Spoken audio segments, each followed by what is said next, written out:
Hello, good morning, नमस्कार। एक बार फिर से आप सबका स्वागत है वाईफाई स्टडी स्टूडियोज चैनल पे, which is a part of Unacademy. तो शुरुआत करेंगे आज के पर्टिकुलर सेशन की, जो आपका एनवायरमेंट स्पेशल 2 रहने वाला है। इसके बाद में आपके डैम्स का भी टॉपिक आएगा। धीरे धीरे करके एक एक टॉपिक आपका कवर होता जाएगा। सबसे पहला काम, एक बार से सेशन के लिंक को अपने फ्रेंड्स के साथ में शेयर जरूर करिएगा। और जो आपका क्लास होता है 10:30 बजे, ये क्लास आपका मंडे टू थर्सडे रहता है, जहाँ पे आपको हिस्ट्री के कुछ इंपॉर्टेंट टॉपिक्स पढ़ाए जा रहे हैं। बिल्कुल बेसिक से पढ़ना है। हिस्ट्री हो चाहे कोई भी सब्जेक्ट हो, तब तो आप ज्वाइन कर सकते हो पेड बैच। बट अगर आपको सिर्फ कुछ ही टॉपिक्स पढ़ने हैं तो उसके लिए आपका ये पर्टिकुलर सेशन चल रहा है ऑन अनअकैडमी।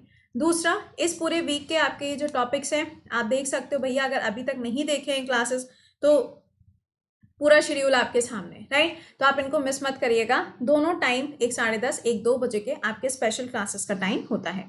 चलिए शुरुआत करते हैं क्वेश्चंस की। प्लीज एक बार से इसको शेयर जरूर कर देना। ब्लू बेबी सिंड्रोम, ये जो डिजीज होती है, पूछा जा रहा है कि ये किसकी वजह से होती है, या फिर अगर वाटर में किसी चीज की क्वांटिटी बहुत ज्यादा हो जाती है तो ये प्रॉब्लम होती है।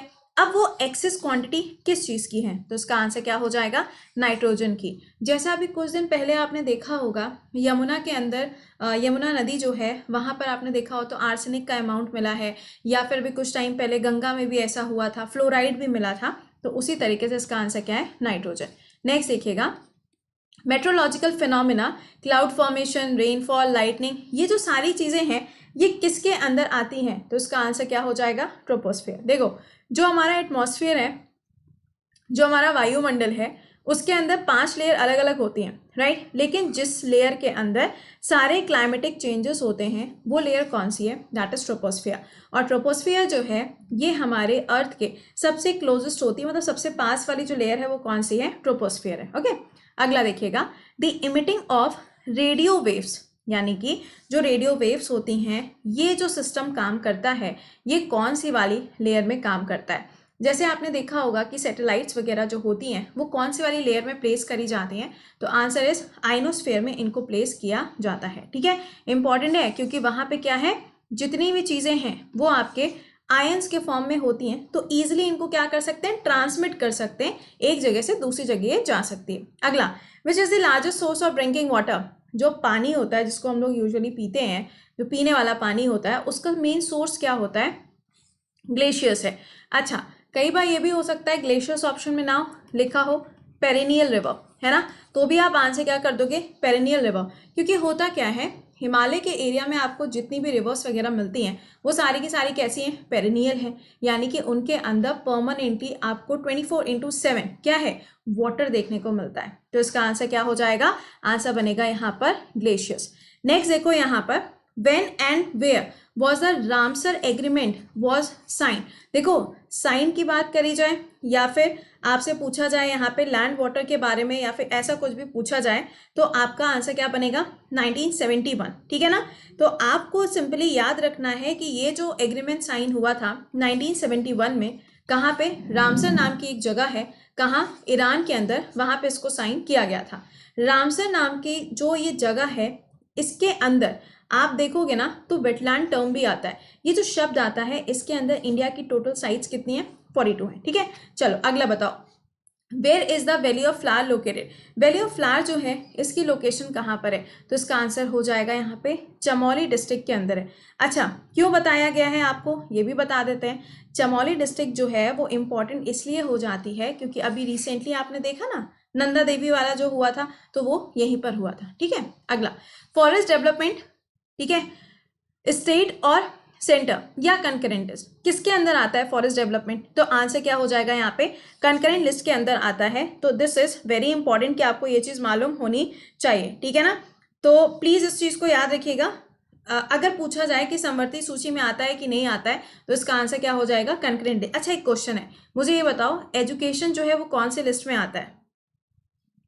एजुकेशन जो है वो कौन से लिस्ट में आता है? हाँ जी, कौन से लिस्ट में आता होगा? आई होप कि आप सभी ने आंसर कर भी लिया होगा, उम्मीद आपसे यही करेंगे। तो ये किस में आएगा? समवर्ती सूची के अंदर आता है। अगला, who is the father of mutation? Answer क्या होगा? Darwin is the correct answer. ठीक है ना, आंसर क्या बनेगा? Darwin is the correct answer. अच्छा, ये तो बात हो गई, चलो इसके बारे में हमें ये बात समझ में आ गई है ना। लेकिन अगर आपसे कई बार ऐसे पूछा जाता है ना, वॉटसन एंड क्रिक, ये जो है इनके द्वारा कौन सा मॉडल दिया गया था? तो सिंपली आप आंसर क्या कर दोगे? डीएनए मॉडल, या हमें को ये बताना है? तो आपको आंसर इसका कमेंट बॉक्स में करके बताना है कि वॉटसन एंड क्रिक ने कौन सा वाला मॉडल दिया था। तो इसका आंसर कहाँ आएगा? कमेंट बॉक्स के अंदर इसका आंसर आ जाना चाहिए, ठीक है ना? तो इसका आंसर तो डार्विन हो गया। अगला देखिए, which river is known as biological desert, कौन सी वाली रिवर है? तो आपका आंसर क्या बनेगा? एक second, just a second. Okay, कभी कभी हमारी टीम ना उसको सब्र नहीं होता है मैम प्लीज प्लीज मैम बता दीजिए पहले, तो कई बार ऐसा होता है। चलो फिलहाल इसका आंसर क्या है? Damodar river is the correct answer. यहाँ पे दामोदर रिवर आपको मालूम होना चाहिए कि इसको बोला जाता है, दामोदर रिवर जो है इसे बोला जाता है क्या? सौरव व्हाट? सौरव किस नाम से जाना जाता है? बंगाल के नाम से भी इसको जाना जाता है। तो ये पॉइंट हो गया आपके लिए यहाँ पे इंपॉर्टेंट। अगला देखिएगा, what number do you use to check the fuel purity? Fuel की जो प्योरिटी होती है उसको यहाँ पे चेक करने के लिए कुछ ना कुछ तो यूज किया ही जाता होगा ना, तो ऑक्टेन नंबर का इस्तेमाल किया जाता है। अगला, when was the wild life protection act enacted, ये बनाया कब गया था? तो मैंने आपको कई बार बताया है 1972। अच्छा एक चीज़ और, अगर पूछा जाए वाइल्ड लाइफ के लिए जो एक सेंटर बना हुआ है वो कहाँ है? देहरादून के अंदर उसकी लोकेशन है। नेक्स्ट देखो, when was the environmental protection law was formed, ये कब बनता है? तो इसका आंसर हो जाएगा 1986। और ये क्वेश्चन अभी रिसेंटली पूछा भी गया था आपके एनटीपीसी के पेपर में।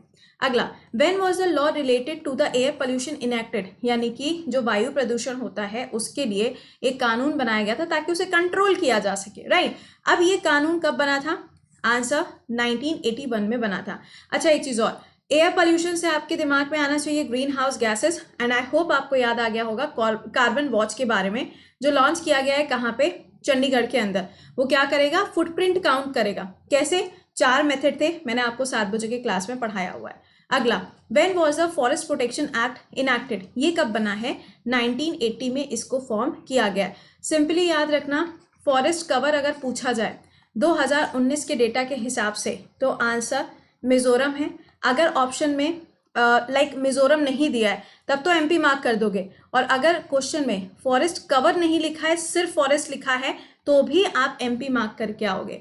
डिपेंड करेगा ऑप्शन में क्या दिया हुआ है, ठीक है? चलिए नेक्स्ट बताइएगा, ओजोन लेयर मेजर, इसकी जो थिकनेस होती है वो किसके थ्रू मेजर करी जाती है? तो यहाँ पे डेप्सन यूनिट होती है जिसके थ्रू इसको मेजर किया जाता है। अच्छा, ओजोन जो है वो कौन सी लेयर में पाई जाएगी? तो स्ट्रेटोस्फीयर में आपको ये मिलेगी। एंड इंपॉर्टेंट चीज़ ये भी याद रखना, स्ट्रेटोस्फीयर में तो ये मिलेगी मिलेगी, ये तो सही बात है, बट साथ में ये भी मालूम होना चाहिए कि ये जो लेयर है ये क्या करती है? फिल्टर करने का काम करती है, यानी कि जो आपकी सनरेज आ रही हैं, यूवी रेज आ रही हैं, उनको फिल्टर करने का काम करती है। अगला, कलिंगा अवार्ड कौन से क्षेत्र में दिया जाता है? तो देखिएगा, कलिंगा अवार्ड जो है वैसे तो बहुत सारी कैटेगरीज में दिया जाता है, ये लिटरेचर के फील्ड में भी जाता है, ओके, बट कई बार आप देखोगे तो ये जो अवार्ड है ये एनवायरमेंट के फील्ड में भी दिया जाता है। अब सुनो, एक तो कलिंगा अवार्ड है जो ओडिशा देती है, कौन से फील्ड में? लिटरेचर के फील्ड में देती है, और एक जो अवार्ड है वो आपके एनवायरमेंट प्रोटेक्शन के लिए दिया जाता है।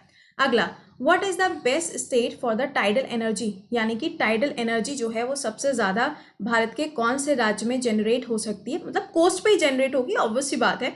आंसर है गुजरात। देखो गुजरात में जो आप देखते हो ना गल्फ ऑफ खंबात, वो जो जगह है that is a perfect place. अगला देखिएगा, कौन सा सबसे बेस्ट स्टेट है विंड एनर्जी और सोलर एनर्जी के जनरेशन के लिए? देखो मैंने आपको पढ़ाया हुआ है, इंडिया के टारगेट्स हैं 175, याद आ रहा होगा आपको, ये टारगेट है। उसके बाद में भी कुछ दिन पहले और बोला गया था कि इतना इतना टारगेट ये है, राइट? तो अब इसका आंसर क्या हो जाएगा? राजस्थान है। इसका आंसर क्या हो जाएगा? राजस्थान है, ठीक है? चलिए नेक्स्ट देखिए, where is the Indian Institute of Forest Management located, right? Answer क्या हो जाएगा? Bhopal is the correct answer. Next, NEERI institute, पहले तो आप मुझे ये बताओ what is the full form of NEERI, okay ना?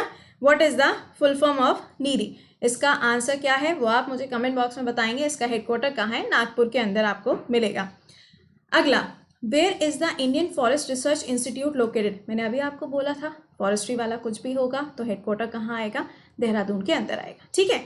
नेक्स्ट देखो, व्हाट इज भारत स्टेज? कई बार आपने देखा होगा ऐसा लिखा हुआ आता है BS6, राइट? तो इसका आंसर क्या हो जाएगा? एनवायरमेंटल प्रोटेक्शन स्टैंडर्ड्स हैं ये BS6। नेक्स्ट देखिएगा, chemical threat to the vultures, अभी कुछ दिन पहले मैंने आपको पढ़ाया था कि बांग्लादेश के अंदर एक ड्रग है जिसको पूरी तरीके से बैन किया गया, राइट। अब क्वेश्चन में आपसे पूछा जा रहा है कि इंडिया के अंदर कौन सा है, डाइक्लोफेनाक। याद आया, ये इंडिया ने पूरी तरीके से बैन किया हुआ है। अगला, कौन सी ऐसी कंट्री है जिसकी कोस्टलाइन जो है ऑलमोस्ट अगर आप देखो तो पूरे वर्ल्ड में सबसे लंबी है। आंसर कनाडा हो जाएगा। और इंडिया में अगर कोस्ट लाइन की बात करोगे तो क्या है, गुजरात है। ठीक, अगला क्या है, where is the maximum area of the ozone layer. Ozone layer का जो मैक्सिमम एरिया है वो आपको कहाँ मिलता है, डेफिनेटली पोल्स पे मिलेगा। अभी तो ये भी बोला गया था कि जो आर्कटिक वाला एरिया है वहां पे धीरे धीरे करके क्या हो रहा है, रिकवर भी हो रहा है, ऐसा भी बोला गया था, राइट। तो ये थे कुछ क्वेश्चन जो मैंने आपके साथ में डिस्कस किया एनवायरमेंट के। कल का जो टॉपिक होगा वो आपका डैम का रहेगा, तो प्लीज़ उसे मिस मत करना, बहुत ज़्यादा इंपॉर्टेंट सेशन है वो आपके लिए। हो सकता है अवार्ड्स के बेसिस पे हो या डैम का हो, मतलब दोनों में से कोई एक रहेगा, ठीक है। चलिए, इसके अलावा आप सफलता बैच को ज्वाइन कर सकते हो। ये बैच अभी स्टार्ट हुआ है, 2 दिन हुए, प्लीज़ इसको मिस मत करना, क्योंकि ये जो बैच है ना ये आपके हर एक एग्जाम को कवर करेगा, चाहे जीएस, मैथ, इंग्लिश और रीजनिंग, इसमें से आपको कुछ भी अगर नहीं आता है तो this batch is the perfect batch. Link आपको डिस्क्रिप्शन में मिल जाएगा। कोड क्या है, कृति 10 कोड रहेगा। इस बैच के साथ में आपको बाकी एजुकेटर्स के भी क्लास मिल जाएंगे, ठीक है। चलिए, मिलते हैं 7 बजे के सेशन में। टिल देन खुश रहिए, मुस्कुराते रहिए, bye bye and take care.